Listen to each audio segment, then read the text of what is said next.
Welcome Hello. now to part two of Immigration Update on Air with Attorney Jack Golan, whose offices are located at 1 Park Plaza, 3250 Wilshire Boulevard, that's Los Angeles, California, 90010.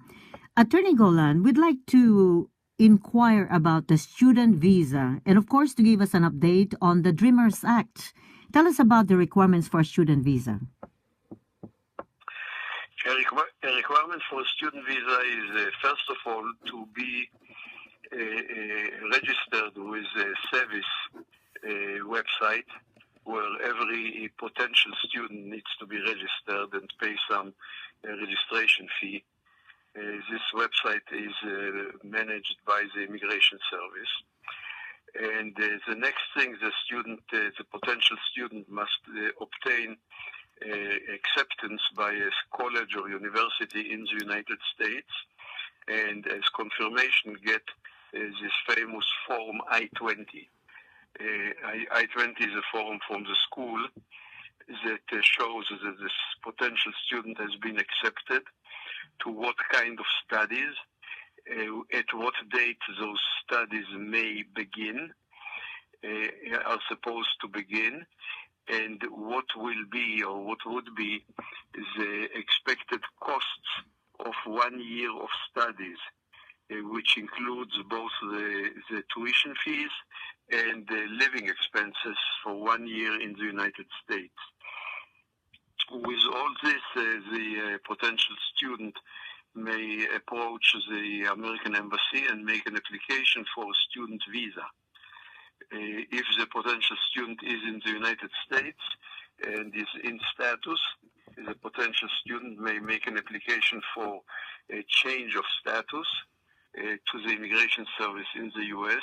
to change status, let's say, from a visitor's visa to a student visa. And of course, in both cases, either an application to the American Embassy or an application to the Immigration Service, it is necessary to show that the potential student has the financial means to survive in the U.S. for at least 1 year without a need to be employed, which means that the necessary amount is guaranteed for tuition fees and living expenses for 1 year. Mm-hmm. Attorney Golan, there are so many, intending students who would like to really pursue their studies in the United States. In your particular experience, what have been the degrees that have been highly considered for future studies in the United States? Because I understand there had been some people who had emailed me and said that there were just some courses that were not approvable. Is that true? Well, first of all, we are talking now, I believe, about academic courses, which means courses that lead to a university degree like a BA or BSc or MA or MSc. We are not talking about the much shorter courses that lead only to a certificate or to an associate's degree. Now, the issue here is if you apply for an academic course, the American consul and also the Immigration Service, but mainly the American consul, would like to see that it makes sense, that it is believable for the applicant to take such a course, because you cannot just say, all of a sudden it entered my mind that I want to do a master's degree in music. You know, if all your life you have been working as a computer engineer, or vice versa, it has to make sense. It also has to do, to some extent, with your age. The American consul would look at your background to decide whether it makes sense for you to undertake such a course of studies.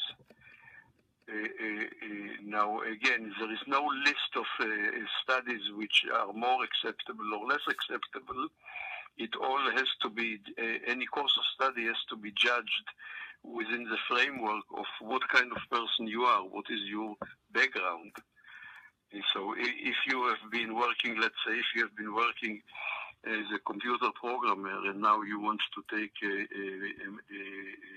a master's degree in computer science, or in let's say, or in economics, or in business administration, it may make sense. But if you say you want to take a master's degree in music, maybe it doesn't make sense. Mm-hmm. On the other hand, if you have been in the music business, if you have been a musician, or if you studied in your country and got a degree, a bachelor's degree in music, and now you want to do a master's degree in music, why not? So everything has to make sense. Mm-hmm.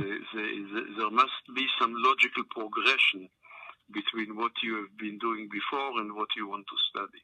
Yes. So that's a positive, favorable reply to one of those people who had emailed us, a freelance photographer who's actually, aside from being freelance photographer, works for an organization for, well, he's been working for 10 years now and would like to pursue at least 6 months, or maybe an extension of another 6 months, to pursue further training in photography. So that's a possibility, Attorney Golan.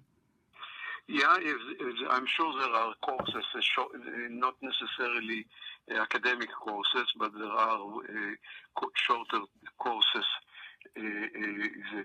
that would make sense for such a person.